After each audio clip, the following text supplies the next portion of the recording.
You're listening to Popcorn Unscripted, the podcast where we dive into movies and TV shows with no scripts, no filters, just real talk and plenty of popcorn. I'm Bailey. And I'm Dylan. We're here to talk about everything we love And love to hate.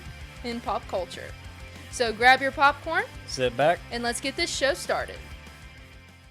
It's episode 12, Dylan. Yee. We also have McKenna back this episode. Hello, everyone. So, today, we are going to continue the MCU timeline with Captain Marvel! Yay! So, first question of the day. What were your first thoughts about Carol Danvers as a character, and did Captain Marvel meet your expectations as a solo origin film within the MCU? I don't know. You guys, to be fair, first time ever watching this series movie, because to be fair, I have not watched many of the movies whatsoever. Well, then what's your first impressions? What did you like about it? What did you think? I do like how the narrative was for it, along with the pacing was very well done. Mm-hmm. It didn't feel like anything was rushed or just way too slow at any point. But it went at the exact amount. My first impression of the movie, I watched it a long time ago, and I really enjoyed it. I liked the storyline. I like how there was like a twist not twist in the end, but just like a twist in the story where you think like, hey, these are the good guys and these are the bad guys, and then you come to find out it flips, and she's actually been from what was the planet? Hala. No, Earth. C-53. Yeah, C-53 this whole time and had no idea that she was brainwashed and stuff. So I enjoyed the story personally in the movie. Yeah. Graphics are fantastic. So, Which, I agree. I've watched this movie like a million gazillion times myself. So, and Captain Marvel is one of my favorites as well. So, I'm clearly, since I'm wearing a shirt. I was about to say, for people not being able to listen, You mean see whatsoever, which is more likely going to be the case for the podcast in general, Bailey's wearing Captain Marvel shirt. Yes, I am. she is. I is. She's looking very marvelous. Anyway, I hate it here. So how did the film's 1990 setting contribute to the overall tone and storytelling? Did it feel like a fitting backdrop for Captain Marvel's origin, or did it distract from the action? I personally really like it. I think that it did bring in a good, like, Vibe to it. Yeah, because I agree. Because, like, she looked, like, grungy and Yeah. shit, and I love it. And, also, like, when she landed in Blockbusters, Yes. I remember That threw me laughing off. so hard. And Radio Shack. Yeah, like, the Radio Shack. it was just so funny to see those things and in the movie. It's And- almost like it's nostalgic to Yeah. us, even though we weren't born in the 90s. Yeah. Yeah, We still had those things around. We did. In early 2000s, yeah. Yeah, It just kind of went away pretty quickly. Well, they just kind of got bankrupt really Yeah. quickly. yeah. Most places it did. Yeah, but I thought it was really good, and I like that it kind of like ties into the storyline. Mm-hmm. I think where it's at in the Marvel series, I think it fits pretty well.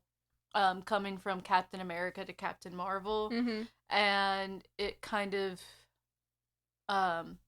bringing up like the story of how Nick Fury came to be and how What he was Marvel. like before he became Nick Fury, really. and also how Marvel the Avengers came to be. Yeah. So I thought that was pretty interesting and pretty cool with myself. It also makes sense of why he's not as shocked about some of this stuff in the later movies also, because of the fact that he's already met Carol and everything. Yeah. So it's like, that was these were his first aliens. Yeah. And Goose. And Goose. It's ironic, his first alien encounter is the one that scratches him too. Yeah, that's true. Well, technically saying it's the what are the little green guys called? Skrulls. Yeah. Technically saying it was Skrulls. Well, I'm talking about like the first time he's ever No. came in contact with these. That's actually not true. Oh. Because in the car accident, Phil Coulson, that was next to him, was a Skrull. Yeah. And then he had to watch the autopsy. Which was so great that he pulled the blanket The up blanket to up, see yeah. it in front of another scroll on top Yeah. of that. It was so funny. I just find it funny that the other scroll was also curious. He was just like, "Oh yeah, Tim did have that. Pretty cool, Tim. So proud of you, bruh." And then just all walk off like nothing ever happened. Yeah. Then he whispers in his ears, telling like, "Your death will not go unnoticed and unpraised." And they're like, "Don't get too close to that thing." Too late. Too late. Too late. Alright, so Carol Danvers starts with amnesia and a complicated past. How does her journey of self-discovery define her character arc in the film? What do you think about the way the movie handles her personal growth? Honestly, I got confused at first because I was confused about why she was having stuff of like seeing Earth and everything when she got captured by the Skrulls. No, that would be... She got captured by the Kree. The crease. The blue guys.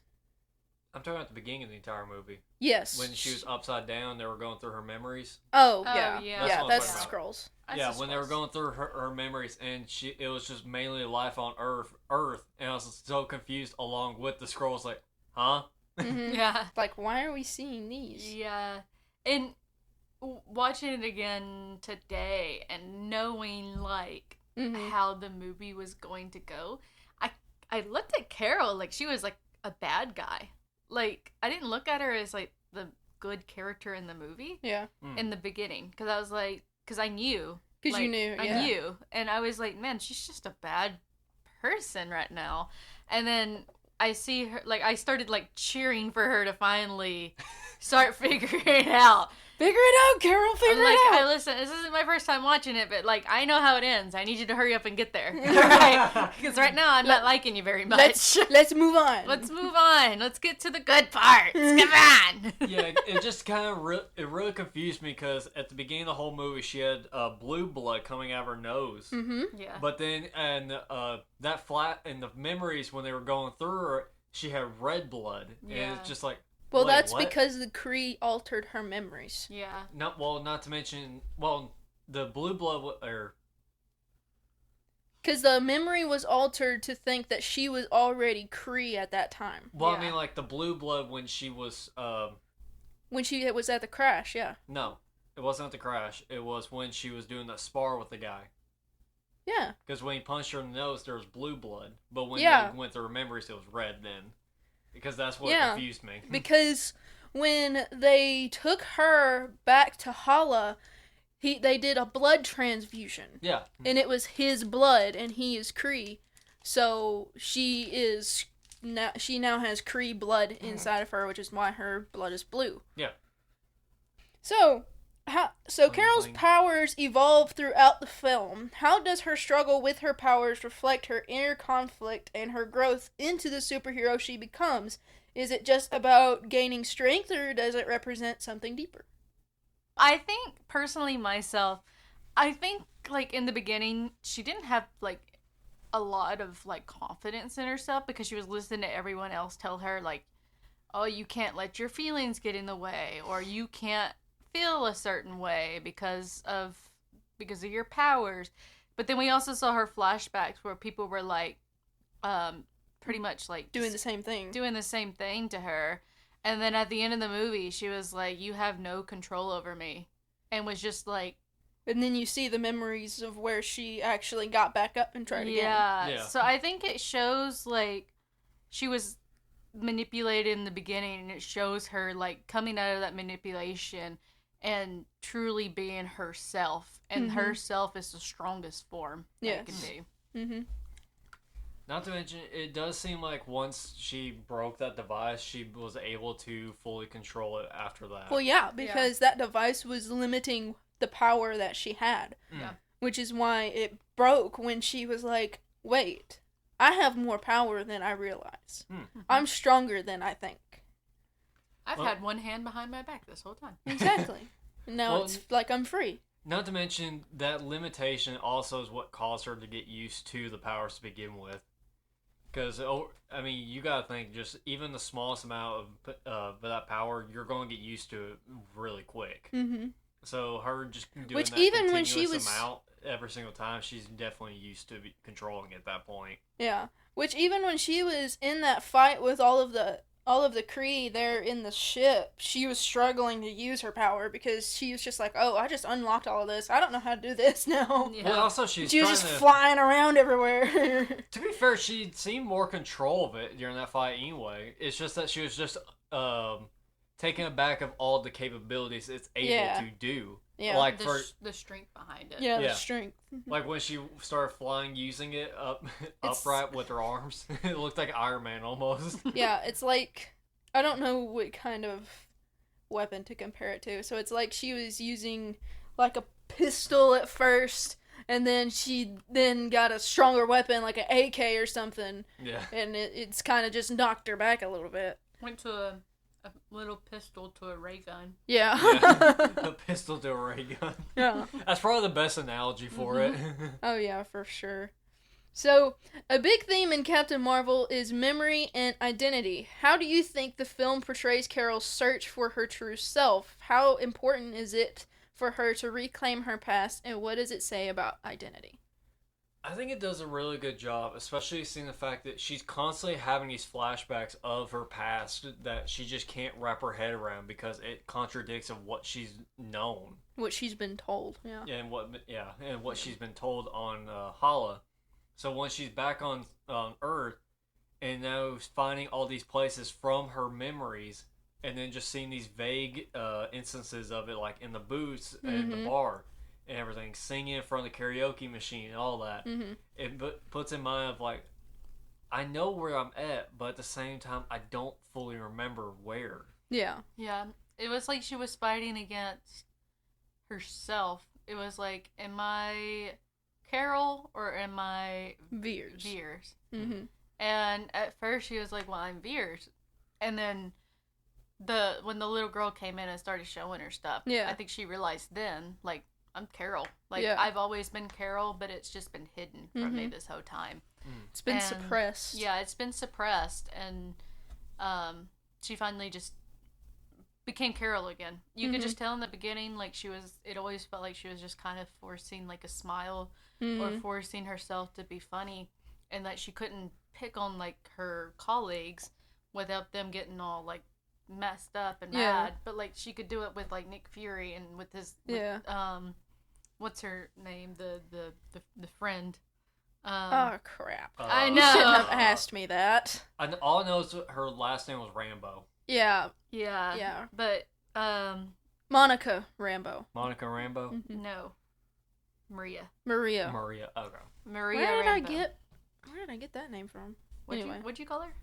What did I call her? You called her Monica. Monica Rambeau.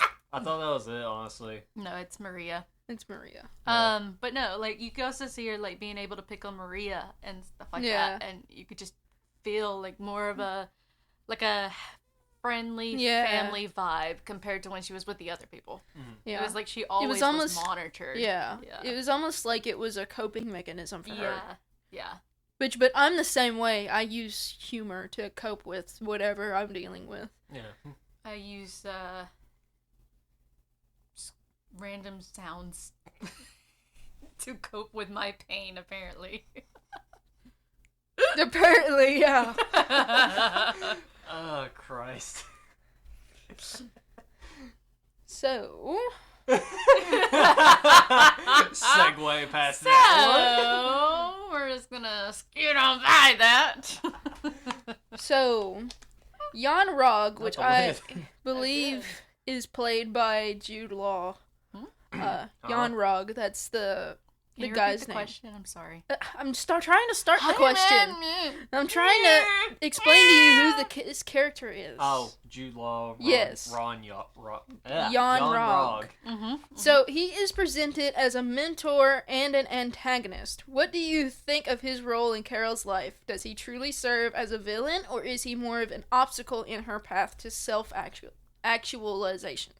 I think it's both. Yes, I agree. Definitely feel like it's both. I feel like he was never her friend. you know, he was just always. I felt like she was a pet to him. Yeah. Like he always like was stringing Because her he along. knew what power she had and that she was very yeah. naive about it. She Yeah. didn't know what she didn't know. Yeah, and he was always in her way of really getting to like show her true abilities. Mm-hmm. And so I think like he at first you think that he's this great fantastic guy, and then you start kind of learning along with Carol that he's actually this like evil person, Yeah. you know, and then he undermines her at like the end, like he's like, prove to me, and then she's like, I don't gotta prove have nothing to you." anything to prove to you. You get in this spaceship and you go tell them that I'm coming after them. Yeah. Like he looked terrified when that happened. Yeah. That scene just kills me every single time. he's so. It's like he's try. You know he's going to try to backstab her during the fight or something, and then just bonk. Yeah. All with a photon blast. Well, to he the was face. just like gonna use like his strength to like. Yeah. Honestly, I was half expecting him to just use like one of the gadgets on that wrist device that he had. Yeah. Yeah. And then I figured he's just going to use that and just like literally stab her in the back or something. yeah, but then I feel like she would be like, "Oh, that's cute." Yeah. Yeah. Well, like And then another just like phantom blast. Yeah. Knife this. Yeah. Oh god, the puns. so. I'm sorry, Dylan.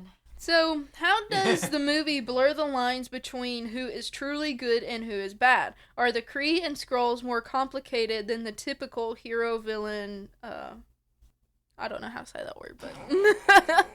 So, I think that when you look at the Skrulls, you think they're evil just because of the way the movie was directing it to Right. be, you know? The way they were like, oh, they infiltrated these planets and are taking over and all this stuff. And, you know, a lot of the time people that like, Sorry, I was looking at no, you're fine. Looking at like people that like comedy. shapeshift, you know what I mean? A lot of shapeshifters are usually accused of being the villains. Right. Yeah. And then the other ones came out to look like these great, fantastic people. And then we start learning more, and then it finally swapped roles Right. that you just understood. You just see it Yeah.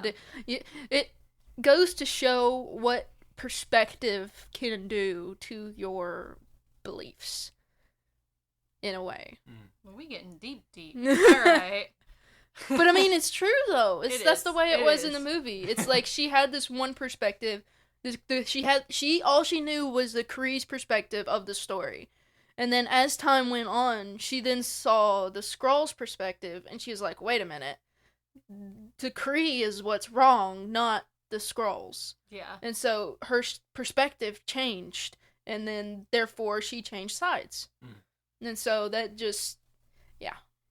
It also helped seeing it from her own perspective, also from the DVD that the Skrulls had intercepted. Oh, you're trying to figure that out. I'm trying to figure out the word she couldn't pronounce. I'm from Alabama. You can't expect much from We me. are too. Well, heck, where did the sins go? This one? Yeah, there it is. Dichotomy? I don't know. Ichonomy?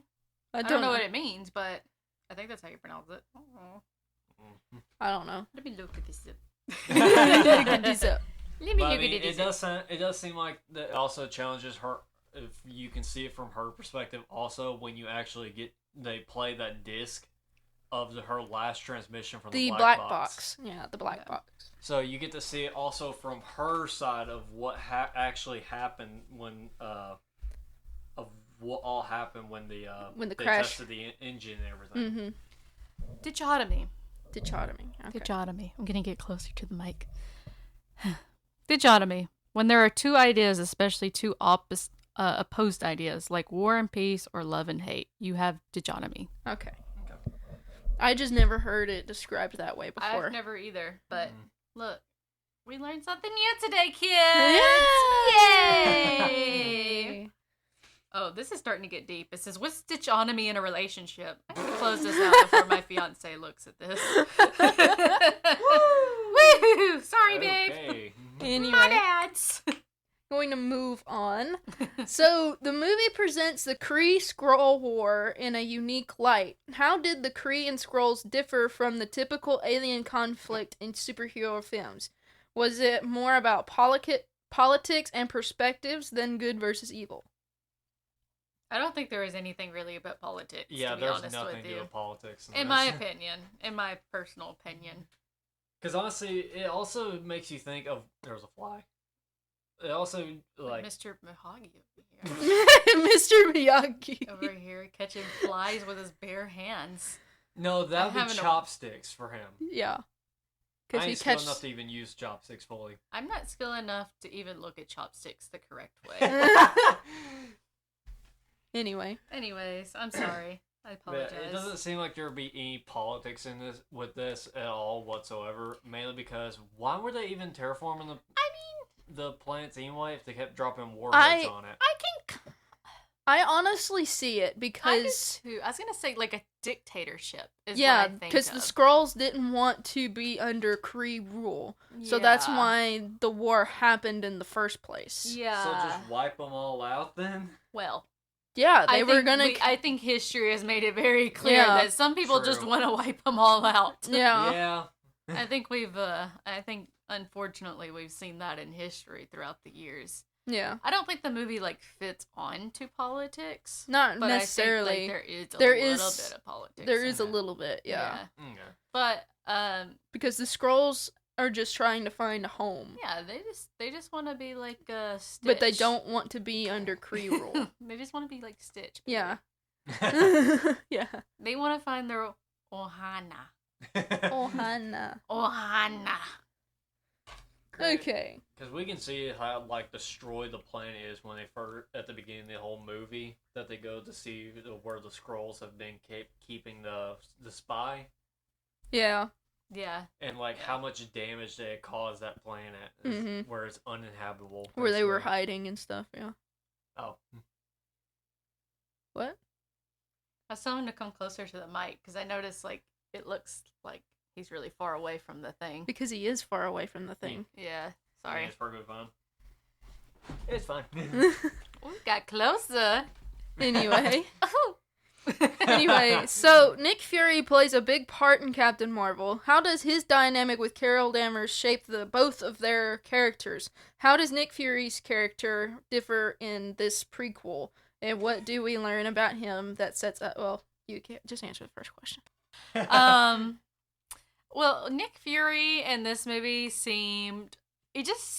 I don't know, like he seemed like a young, hip, new cop or whatever. Yeah, he did. And you can tell later on. It seemed he had been with S.H.I.E.L.D. for like a few years. Yeah. Like he wasn't like He head wasn't- of S.H.I.E.L.D. yet. No, he was just an agent. Of He was just an S.H.I.E.L.D.. agent at that time. Yeah, it was like he was just like. Like a senior agent, maybe. Yeah. Almost. Yeah. It just kind of like seeing him then being more relaxed and Mm-hmm.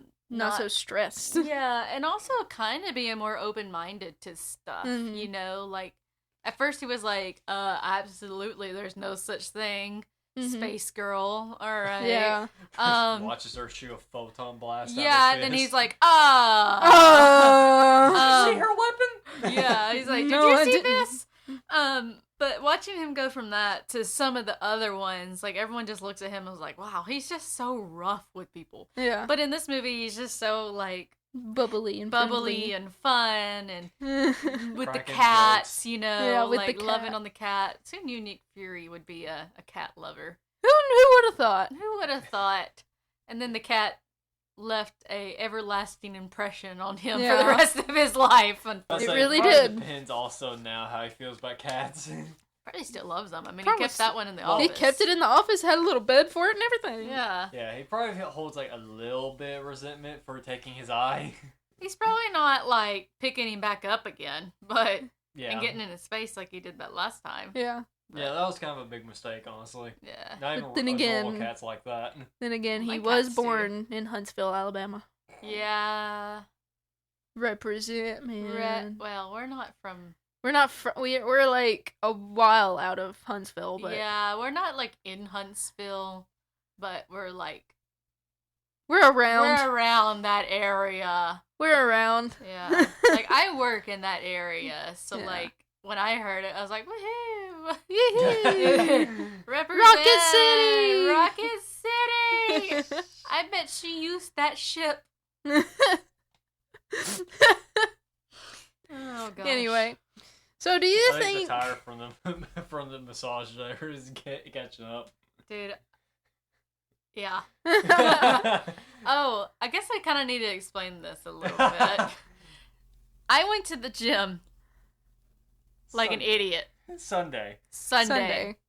And We're recording this on Tuesday. yeah, and on Sunday, I haven't been to the gym in like 3 months. And I was like, oh, I can just do my regular lower body workouts, right?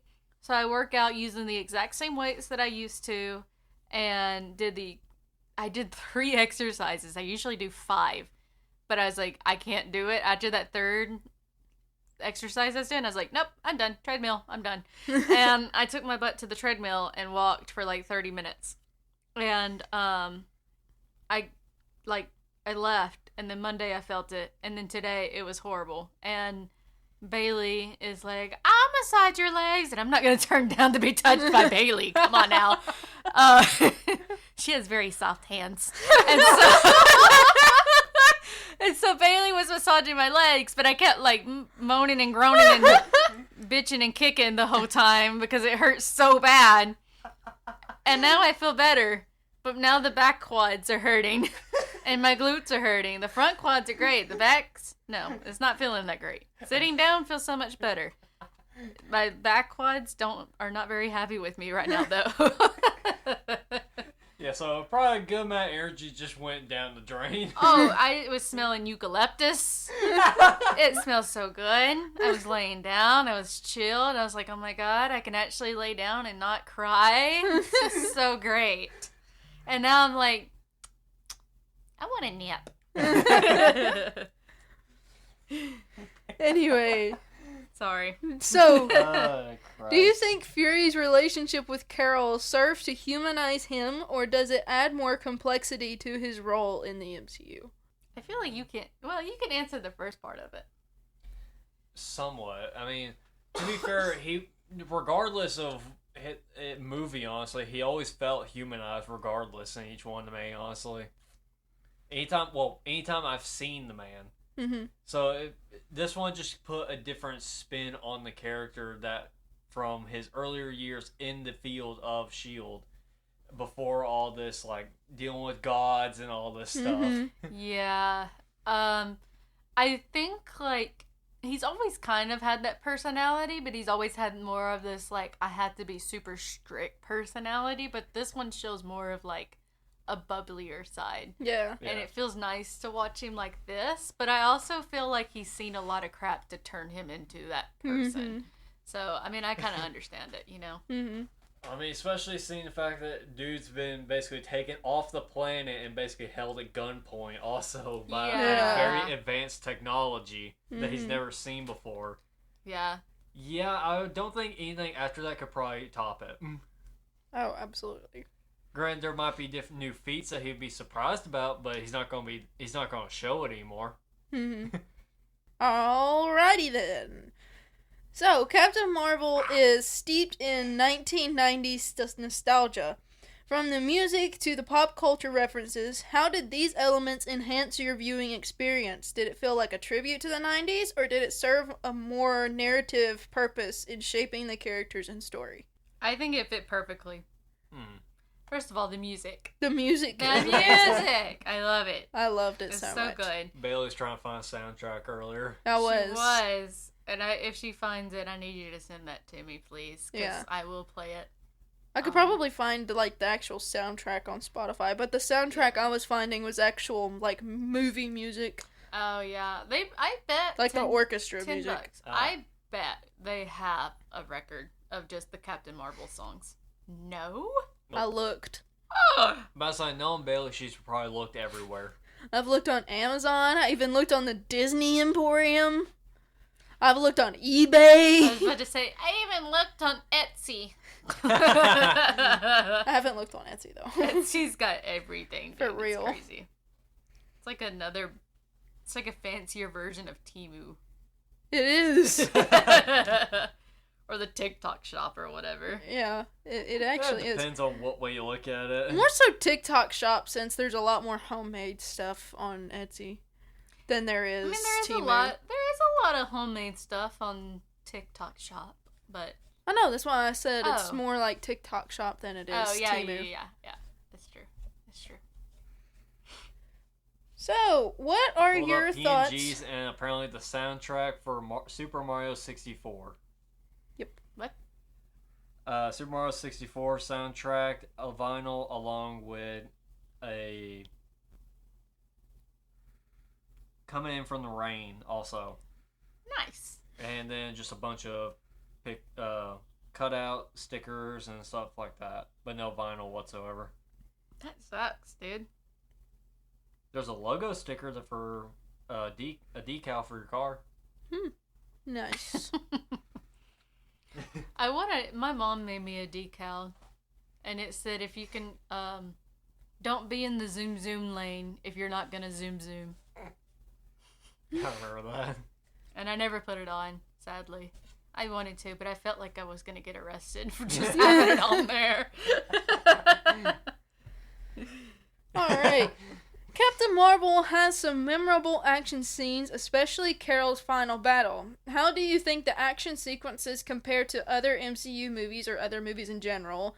Was the CGI and choreography used effectively to show her true strength? I think it does a really good job, especially with the fight sequences. They're very well done and very well choreographed and everything.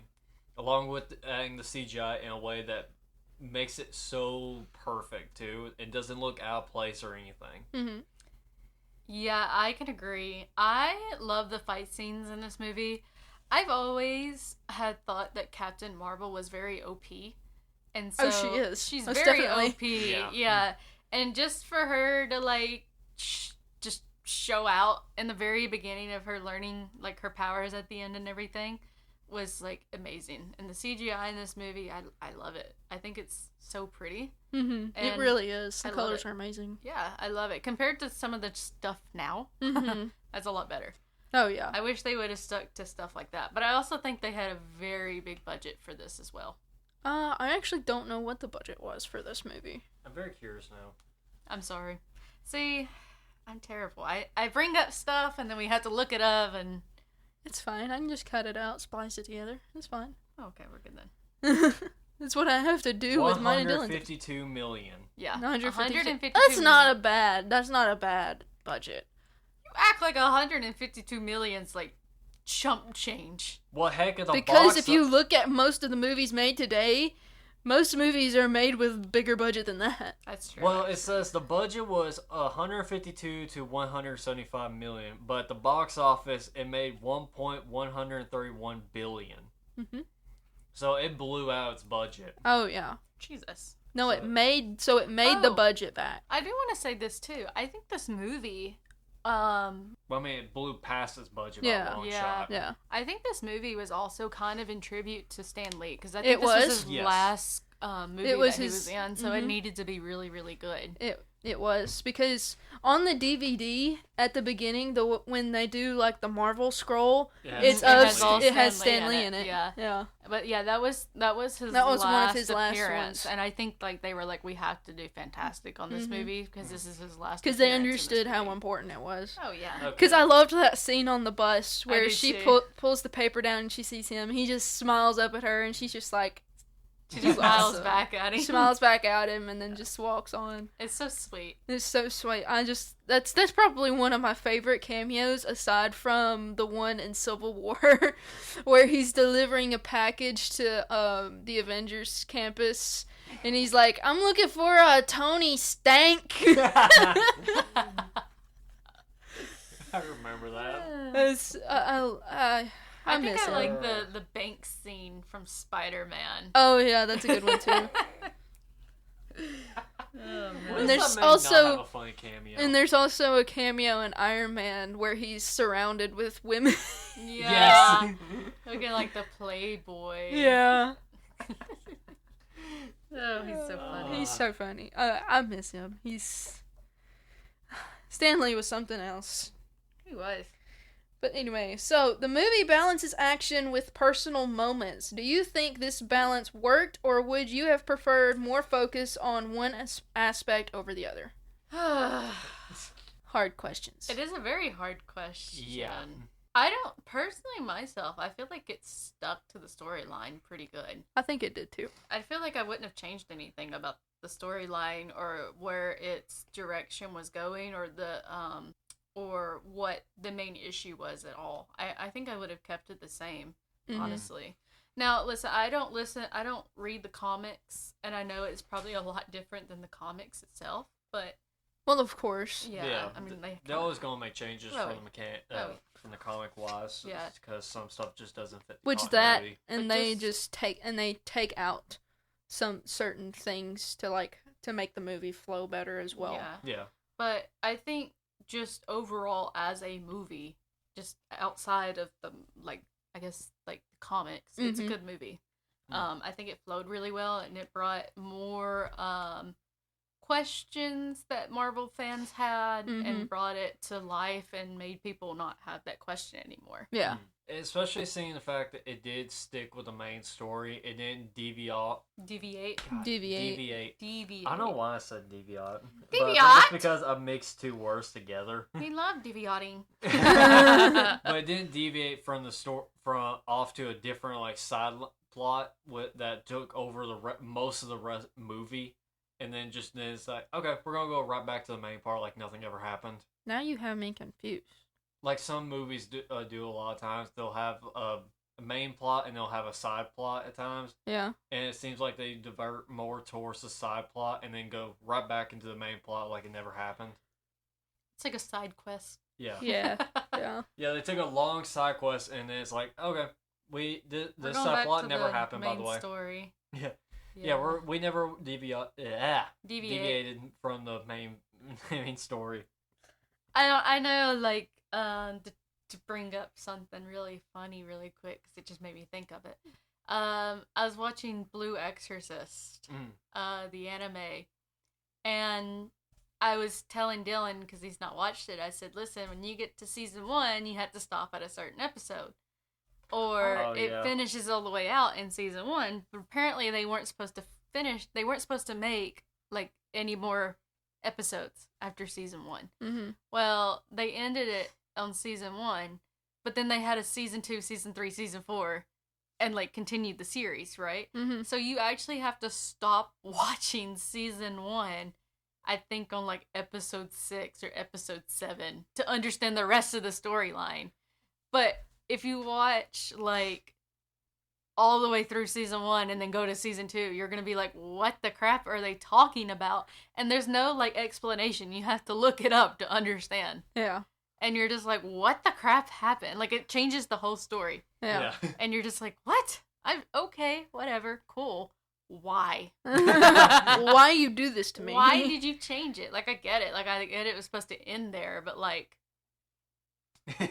you could have made, an explanation in the beginning, please go back and only watch 1 through whatever, and then come watch this one, and they didn't do it. And they just kind of leave it at it, and everyone has questions. Yeah. What more so don't understand is why not just cut off the rest of the episodes of season 1 and then add it to a different part. Well, it's because season 1 was already released. Yeah.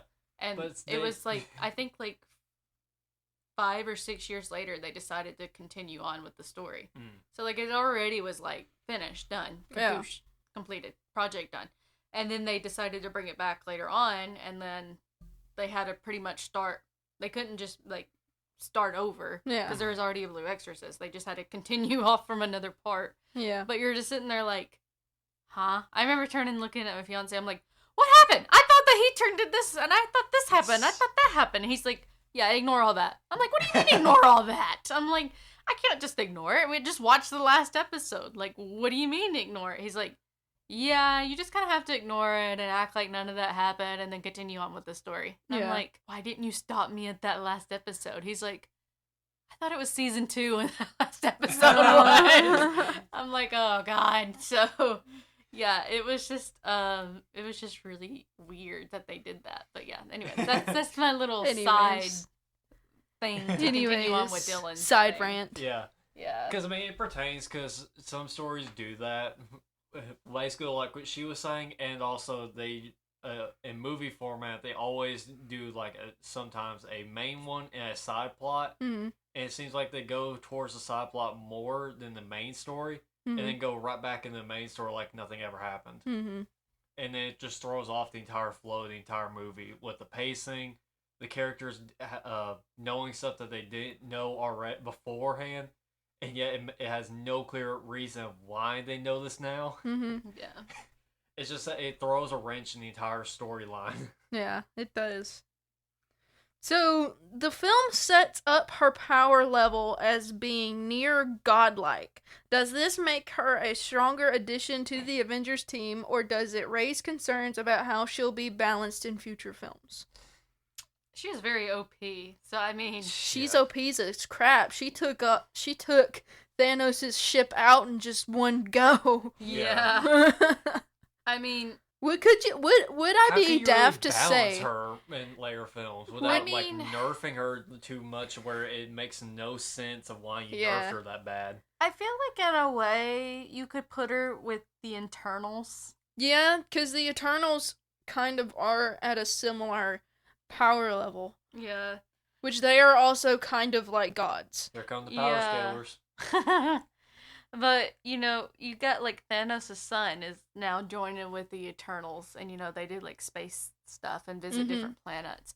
And so I feel like they could, like, easily move her into that, or move her into some of the newer, people that are, like, coming into the Avengers. We have, like, Doctor Strange, which is really, really strong as well. And then we have, like, what's Scarlet Witch. Scarlet Witch. Well, no, Scarlet Witch is gone. No, yeah, she's gone now. But I mean, just like the newer, like I guess the second Avengers, like Thunderbolts, I guess. Yeah. In a way. But just like I guess it's ready for like the next up and coming. Superheroes. So. Yeah, it's also going to be interesting how they do the next Avenger movies from now on with the Thunderbolts crew now. Because of what direction they're going to be going with them. We took Taskmaster out. Might as well put Captain Marvel in there. That'd be interesting. Throw Captain Marvel into the Avengers now. Oh my god, that'd be scary. That would be scary. She would be roasting all of them. She would be, dude. She would. I feel like she'd get along well with the Ray Commander. Red Commander. Ray Commander. Red Guardian. Red Guardian. Leviosa. I don't know why I said Commander. I've not watched the movie, so I don't know these characters yet. Yeah. You'll get there. I'll get there eventually. You'll get there. So, the ending of Captain Marvel leaves some things open for future development. What do you think Carol's future? What do you think Carol's future in the MCU holds after Avengers? Well, you can't answer that. So, no, I've watched Endgame. We've watched Endgame. You've watched Endgame? Okay. I've watched them both. So what do you think her future in the MCU holds after Endgame? Do you think she'll become a leader for the next phase of superheroes, or does she have a more solo role ahead? To be fair, I think it would be kind of fitting for her to be more of a leader type for the next Avengers, honestly. Especially with the experience she's had with the pre-existing Avengers, and then showing them and leading them how the old Avengers worked and everything, to try and also get the public appeal to get up along for them as well, since we already saw in the end credits they're not very fond of them. And so I think it would be very useful for her to like help lead them towards getting their popularity with the people up as well. As well as showing them how to really effectively do the job as the Avengers. Which then again, she's kind of like, pow, pow, pow, pow. True. Yeah. So she's, I don't know. But then again, she's also has military experience as well. Well, she does. And she's used to working as a team to begin with at the beginning. I mean, yeah, but they said she's very stubborn. She is. When's anyone not stubborn? I mean, true. Even But, the original Avengers were stubborn. That's yeah, the but definition of Hulk. then we had Civil War. Yeah, I was about to say, that's the definition of Like, stubbornness. They were so stubborn that they started a war with each other. But I personally don't feel like she should be in a group. I think if she is in a group, it should be like just like Endgame, where like the world is on the Yeah. line. You know, I think she's better off as like a solo character, because you got to think about this. I mean, when the movie takes place in the 1990s, 1989, something like that. 90s. Yeah, the 90s. And when does Endgame take place? Like now? Yeah. You know, much. I mean, she's been by herself this whole time, taking care of like outer space and taking care of those missions.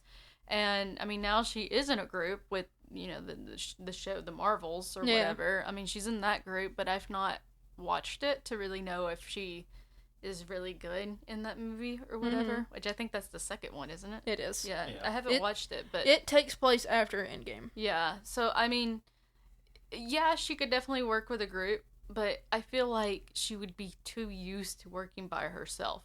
Yeah. So I think it would Yeah. just be a character. It would be another character development that she would have to learn how to go with. Mhm. Yeah. But granted, she just needs to could just help them essentially, not be part of the team, but just essentially help them to understand. Give them a what pager. The role But is. Dylan, the plot. When has anything plot related worked? That's true. That is true. That's the definition of plot armor.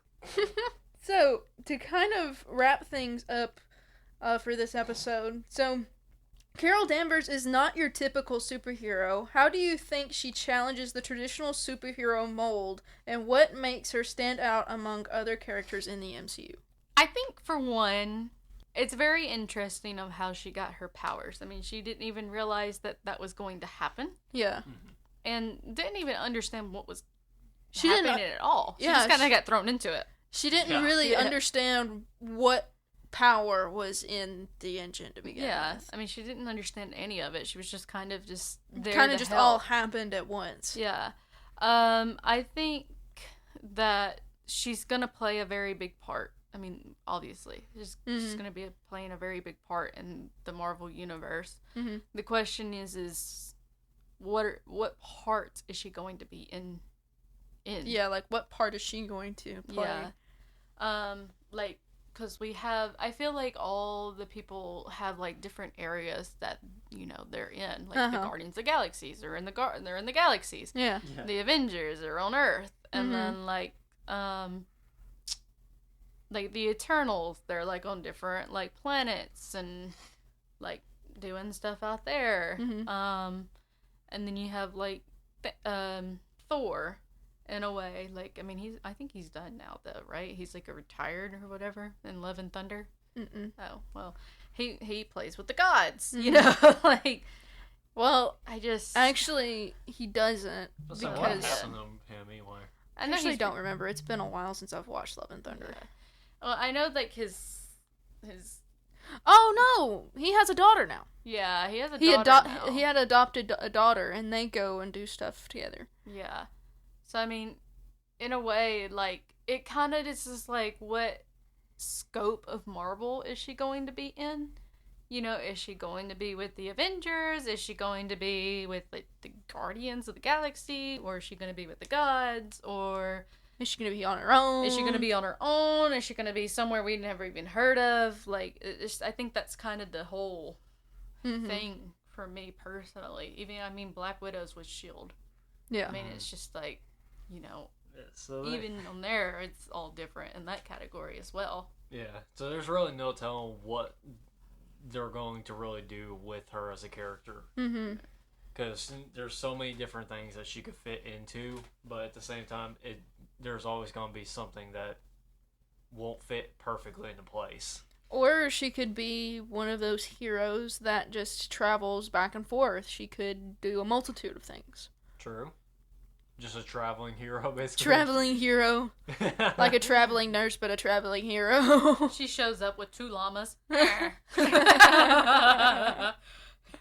are you doing here, Carol? I'm not giving you 1 phantom blast for an emerald. Get out of here. Just imagine that she just goes into a town that just is getting ransacked by a bunch of people, and it's like, please help us. Bonk. With one blast, sends it through the freaking wall. Oops. There, Oopsies. problem solved.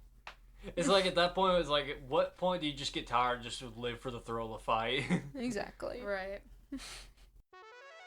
That's all for today's episode of Popcorn Unscripted. Thanks so much for tuning in. If you enjoyed the conversation, be sure to follow us on Twitter and Instagram at Pop Unscripted, then Popcorn Cinema on Facebook. And let us know your thoughts or any suggestions for future episodes. Don't forget to hit that subscribe button so you don't miss out any future episodes. We upload every Wednesday and Saturday. If you'd like to send us a message or subscribe for bonus content, check out the links in the description. Your support means a lot and helps keep the conversation going. If you enjoyed the episode, don't forget to leave us a review. It helps us out a ton, and we love hearing your thoughts. Until next time, keep your popcorn close. And your movie critiques closer. Thanks for listening to Popcorn Unscripted.